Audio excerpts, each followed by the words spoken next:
Hello, and welcome to Our Kids, sponsored by Jefferson County Public Schools. I'm Fern Creek High School correspondent Lillian Farmer. This December, we take a look at a new partnership between GE Appliances and JCPS, how students are addressing the opioid epidemic and how they are staying healthy. Plus, we have these student stories. Recently, Fern Creek environmental students travels out of the classroom and takes a closer look at their environment. This is PRP's medical lab, which is now home to the Health Sciences Academy and the future of healthcare. Rising baseball star Joe Adell returns to Ballard to host his annual camp. We're here at Farnsley Middle School with their orchestra program, and they're showing us how they string it up. This past October, Ballard High School held its annual American Red Cross blood drive.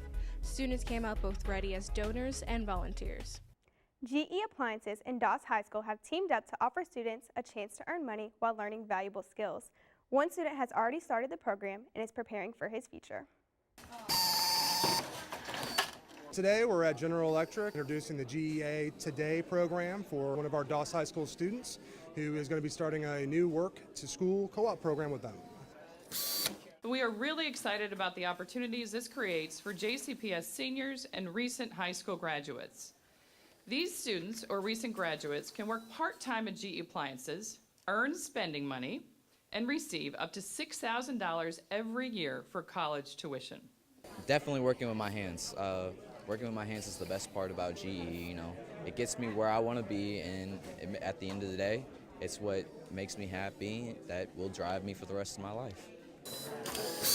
This is our mock assembly line where all new employees, including our new GEA Today team members, complete their training before starting their jobs in our plants. And there is no reason why that every single student in JCPS doesn't have the option for college and career. And that is really what this program does. It gives students the opportunity to be in high school, to finish that experience, and then as seniors to go out and actually have job opportunities that are aligned with post-secondary. Well, it means more opportunities. It means more real-world, authentic opportunities for them to get outside of school experience and give them a better opportunity to be successful once they graduate from high school. I'm a senior at Doss High School. I'm in the STEM Academy, and I'm in the manufacturing pathway.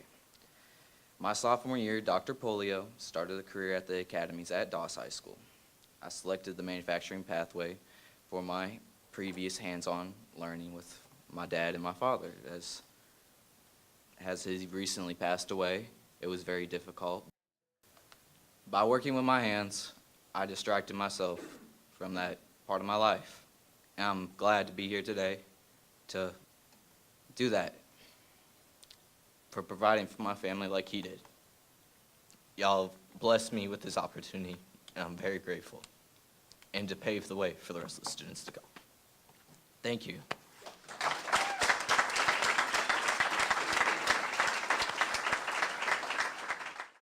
JA Inspire is an event for 8th graders to explore a wide variety of career opportunities before heading off to high school. We'll shoot infrared and we'll find out if we've got a wire that's loose and we're heating up.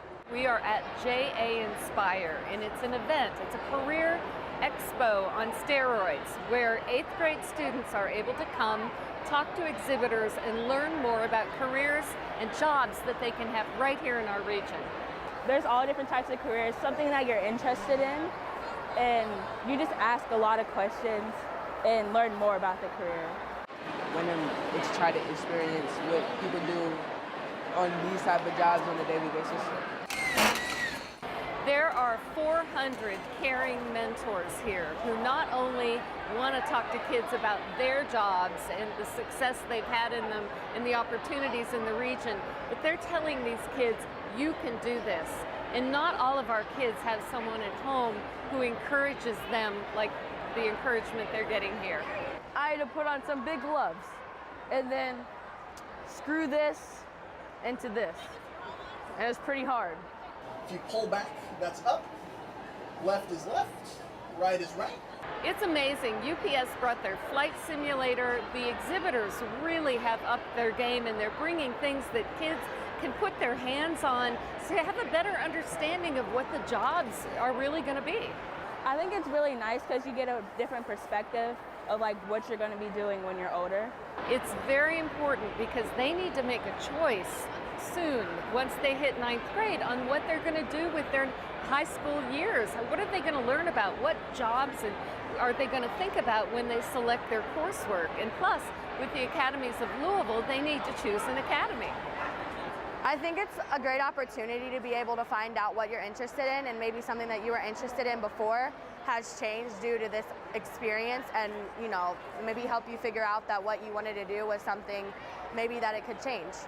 Create games, you can create entertainment. I want them to be inspired to work hard in school, to understand why math and reading are important so that they can get the jobs they'll have for the rest of their lives and be successful. I had the chance to visit the Marion C. Moore School recently to check out what the teachers are doing to emphasize their math lessons. The 8th grade math teachers have created a YouTube channel named 8th Grade Math #NoMore. These teachers are Charles Gossam, William Hart, and Meredith Garner. The channel's purpose is to demonstrate multiple math methods. Each teacher solves the same problem in their own way.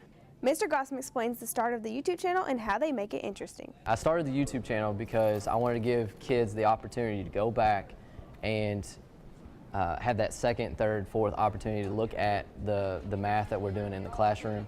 And since we're one of the most diverse schools in JCPS, it gives the kids that don't know English as well, or English isn't their first language, it gives them the opportunity to go back and look and listen to me again, and so that way they feel more comfortable when they come in the next day doing the math. And so I think that's a really good opportunity for them, and that's why we kind of started to do this. We make these videos interesting because a lot of kids don't like math, and we know that. Coming into school, they don't like math.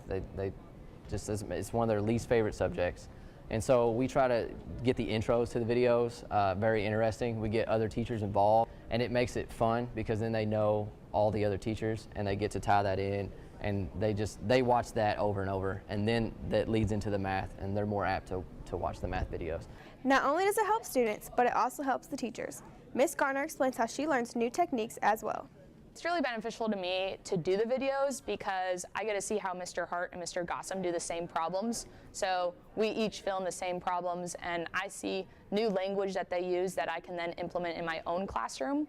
And also it's just a fun way, like Mr. Hart and Mr. Gossam and I have a lot of fun making them and doing the intros. So it's just been a great way to learn new ways to show the material, but also just to have a little fun with my colleagues. Student Piper Clark tells the reasons behind her love for the YouTube channel. I think it just shows that the teachers really care about us and us understanding math, so they take time out of their own life and make these videos so that we can really understand math. Student Michael Lopez gives an example of how the YouTube channel has helped him and how it can help others. Well, it could really help a lot to those students who actually need their help to learn how to do something. Like, I was kind of struggling a little bit on the linear equations, so I went to the YouTube channel and helped out a good amount. Correspondent Edward Smith gives us a tour of the Health Sciences Academy at PRP High School. I would say I'm trained in first aid. Can I give you your EpiPen, or can you do it yourself? Judging by the information being taught here, you may assume this is a college class. But this is PRP's Health Sciences Academy conducting one of the many labs that will be performed this school year, teaching skills that save lives and open a window for opportunity. It's crazy to think that as high schoolers we're getting prepared to do stuff that college students are just getting introduced to do. They're learning how to take care of someone in an allergic reaction, if they had a seizure, if they were bleeding, like a nosebleed or a cut. They're also going to learn CPR on adults, infants, and children. PRP junior Ashley 9 feels prepared for a field that she wants to pursue. It really helps with like hands-on stuff and how you're really going to act with the patient and what you're really going to do. It's really good with like emergent situations. The equipment being used is the closest you can get to professional, from the dummies to the hospital beds to wheelchairs. So all the equipment in here was actually donated by Norton Hospitals. We have mannequins to practice patient care, and to practice what would be happening in a real situation. But the opportunity doesn't only exist in the classroom. Students are already starting job shadows with Norton Healthcare. I think this opens a lot of doors, especially now that we've partnered with Norton Hospital. They have that ability to co-op with Norton their senior year. I'm going to do my interviews for Norton's and hopefully get that for this year and next year, because you can also get like a job after you graduate. They have like a contract that you can do and they'll pay for your college. Norton is a great partnership the PRP has, and it's going to allow us to get hands-on experience. Students can also do work through JCTC to earn their nurse's assistant license right out of high school, a big step that Mrs. Ferguson herself knows the significance of. I'm a registered nurse. I've been a nurse for 11 years. This is going to be great. They're going to be on top of so many skills that they're going to know how to do. So when they go into nursing school, they're already hopefully going to be certified with their nurse's assistant license. And it's agreed amongst the students and teacher that even though you may not pursue a career in the healthcare field, this class teaches skills for life. Reporting for Our Kids, I'm Pleasure Ridge Park High School correspondent Edward Smith. Ballard graduate and Major League Baseball player Joe Adell came back to his alma mater to lead a baseball camp. Correspondent Allie Skaggs brings us a story. Dozens of young athletes attended Joe Adell's annual baseball camp at Ballard High School. It's great. It's awesome to be home. I've been gone for such a long time, it feels like. And to really come back and kind of, give these kids an opportunity to be around when I'm around every day, and all the coaches that helped me grow and become the player that I am and still becoming. So it's pretty awesome to give that to Louisville and everybody here. Last year, Joe was drafted to the Los Angeles Angels organization for a chance to play in the Major League. It kind of feels like a graduation in a sense. I graduated high school, obviously, but then moved on to the next chapter, into minor league baseball, and given a chance by the Angels was something that I was very proud of and glad to be part of that. Coach David Traeger reflects on his chance to coach Joe at the high school level. It's been pretty incredible to watch Joe grow as a player and a person. It's, as an athlete, you could always tell that he had the skills, he had the ability, at a very young age. He was just always ahead of the curve. And to see him develop and tone those skills into the sport of baseball and really fine-tune his game has been, it was incredible in high school to watch him develop, and it's even more special to see him continue to grow at the professional level. As a person, he's always been a great kid. He's always been a pleasure to coach, pleasure to be around. For him to, come back to Ballard and want to do his camp here, it's an incredible, testimony to what kind of person he is. He's got a great heart, and I couldn't be more proud of him. Joe left camp with several pieces of advice for these growing baseball players. To just kind of be a nerd with it, soak up as much of the information as you possibly can and just watch the game. That was something that I wish I would have done a little bit more when I was younger, is to really just watch the pros play all the time, because you learn a lot from just watching how they go about their business and the things that they do. I'm Allie Skaggs for Our Kids. We have a lot more stories to come. Stay with us.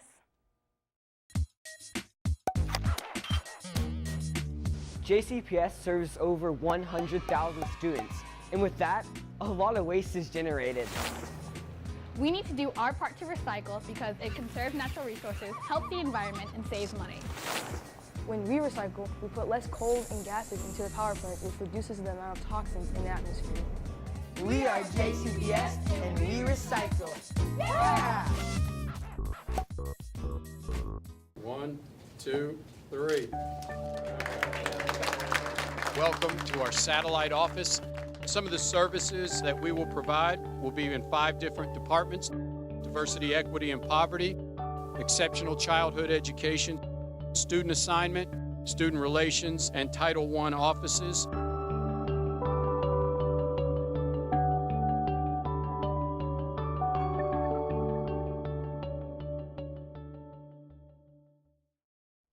Welcome back to Our Kids. I'm Fern Creek High School correspondent Lillian Farmer.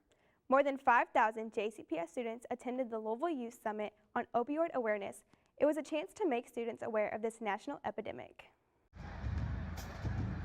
We are at Freedom Hall today, and we are here today to talk about the use of opioids and how they can affect your body and the brain as well.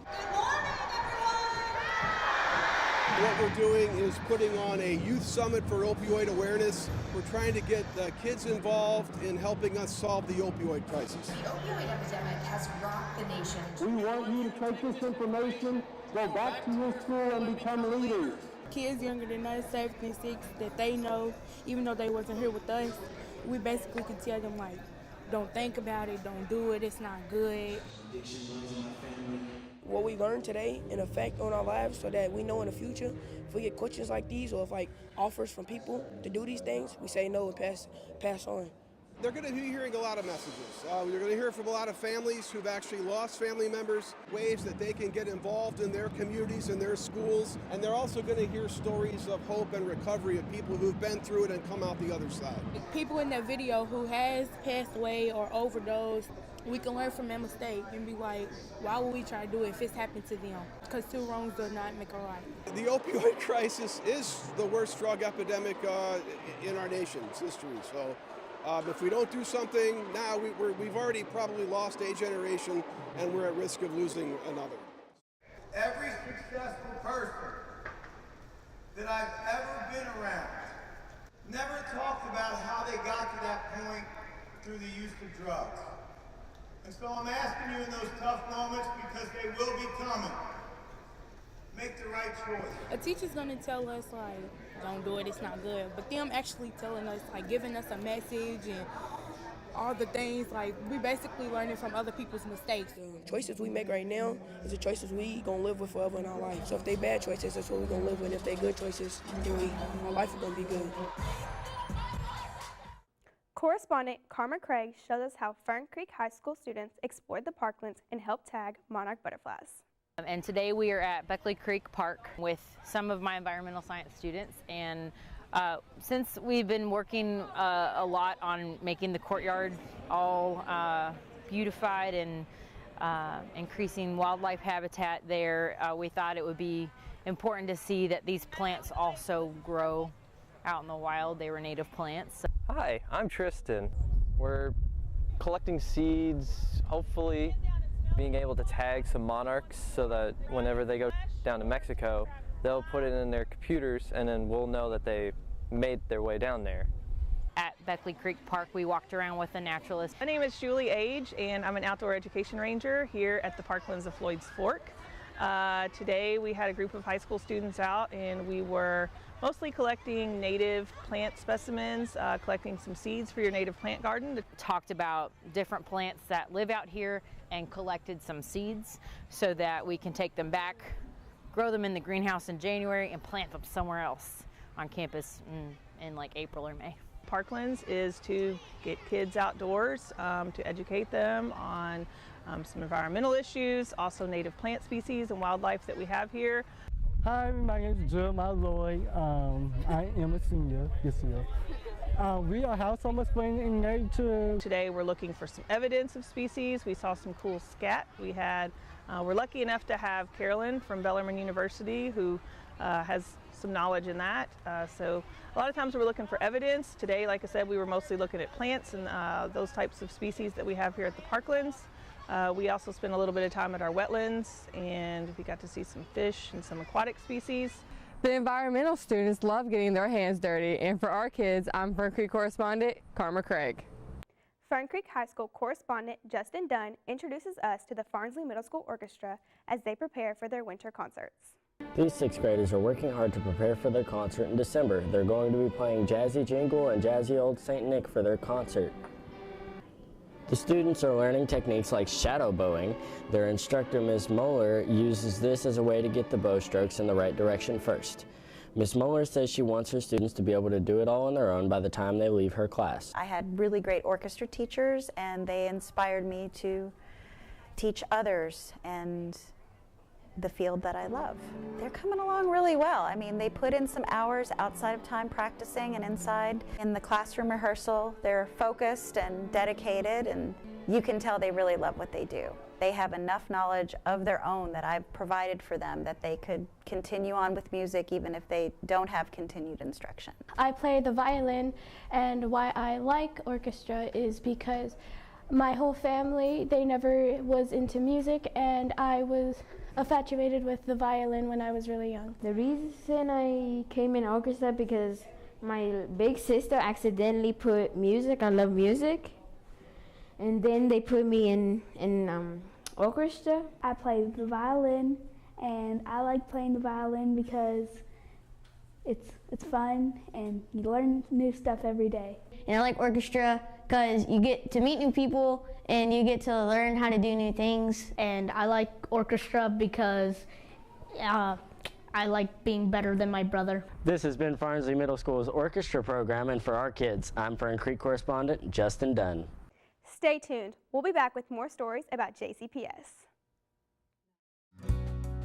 Both my parents have diabetes. Students really think that they are sort of invincible right now, and it's something that they'll think about in the future. I think that it's the actions and the decisions that we make right now that will really help us in the future, and that will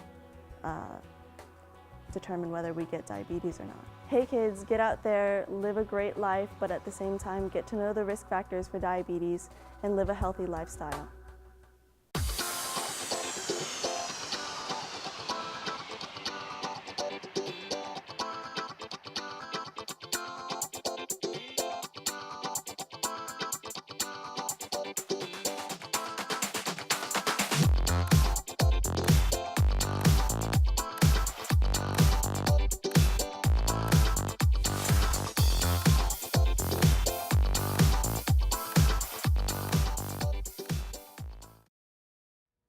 Welcome back to Our Kids. I'm Fern Creek High School correspondent Lillian Farmer.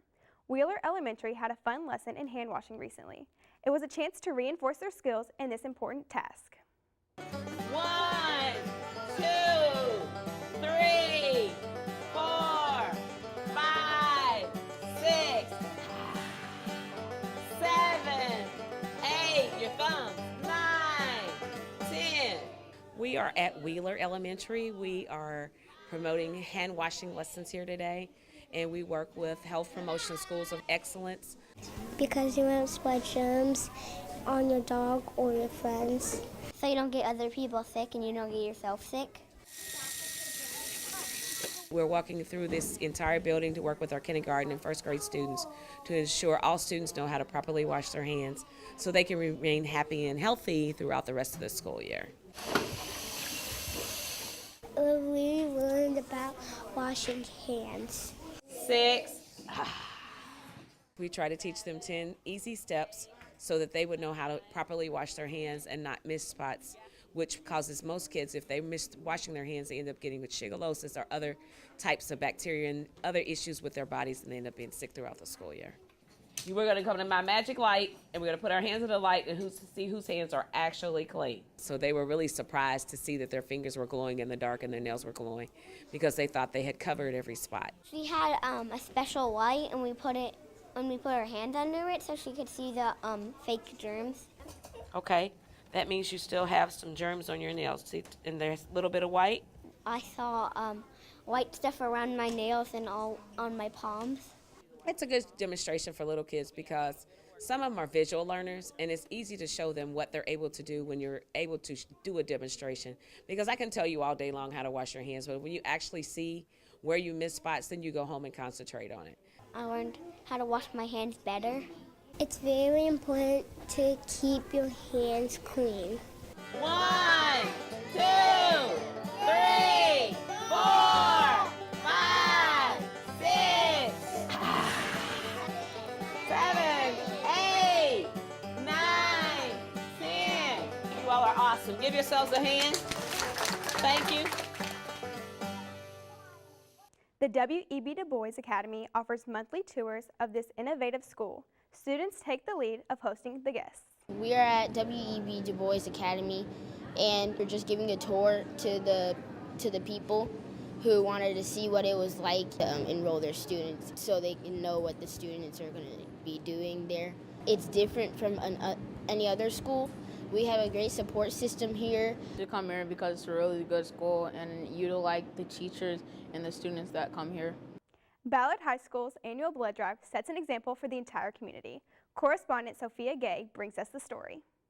In the Ballard Blood Drive Club, it's really good work that we do. and I think everybody should join because you just feel really good after you're doing it, and it just feels really good inside. Many students were first-time volunteers for the blood drive. Being a first-time volunteer with the Red Cross is really great because you kind of get to see the process behind donating blood and whatnot. I personally cannot give blood myself, so being able to see others donate and kind of help with that process is really great. The blood drive is run by Ballard counselor Ms. Scrow. Ballard High School has consistently been the #1 school in the Louisville area for yearly blood donations. We have a fall blood drive in October. We have our spring blood drive in February, and then we usually have a blood mobile sometime in the spring for adults to come in and donate. Plans are already underway for the spring blood drive, along with the goal of donations set in mind. We are hoping to get 250 units for the year, which will give us a $2,500 scholarship to award a senior or some seniors. And then if we can get up to 300 units, then we can get a $3,000 scholarship. I'm really proud of the students at Ballard who come out in a big way and donate blood. Each blood donation helps save 3 lives. So the Blood Drive Club is awesome. They help the Red Cross at the blood drives, and they help just make things run smoothly. I'm Ballard correspondent Sophia Gay for Our Kids. Fern Creek correspondent Amanda Williams introduces us to an Eastern High School student who raises money for a cause. This 17-year-old is doing more than just working with an organization. She is running one. Rachel Stillwell, a senior at Eastern High School, has started her own nonprofit organization called Died for a Cause. We should name it Earth. Stillwell tie-dyes socks and shirts to sell to the public with the goal to bring awareness to type 1 diabetes as well as help kids out who are struggling with it. Rachel is a type 1 diabetic, so the issue is personal to her. She gives 60% of the profit to Camp Hendon, which is a diabetes camp in Litchfield, Kentucky that helps kids and teens with diabetes. Rachel says the idea came to her while on a trip to the beach with her church. A mission that personally affected me was type 1 diabetes because I've been a diabetic since I was 3 years old. Died for a Cause is most commonly known for their socks. All the socks are named after people that have been affected by diabetes in some way. Elizabeth Harper, who is Rachel's English teacher at Eastern High School, said it's awesome to see what Rachel is doing. It's amazing. It's so rare to see students of this age really champion a cause like Died for a Cause and really give it their whole heart. She really wants to see a cure for juvenile diabetes, and she wants to make people aware of juvenile diabetes. And in turn, she uses the funds that she makes from Died for a Cause to help make the lives of those with juvenile diabetes better. And she works at the summer camp, and she's a counselor to them, and that's just amazing to see young people taking on such a huge issue like that and making it a goal. You can buy from Died for a Cause by ordering through Facebook or Instagram. The accounts are called Died for a Cause. Rachel is proving that you can do whatever you set your mind to, no matter how young you are. I'm Fern Creek correspondent Amanda Williams. Thanks for watching our show. Here's the crew from Fern Creek that helped put this episode together. You can watch entire episodes of Our Kids on the JCPS YouTube channel. Until next time, keep supporting Our Kids.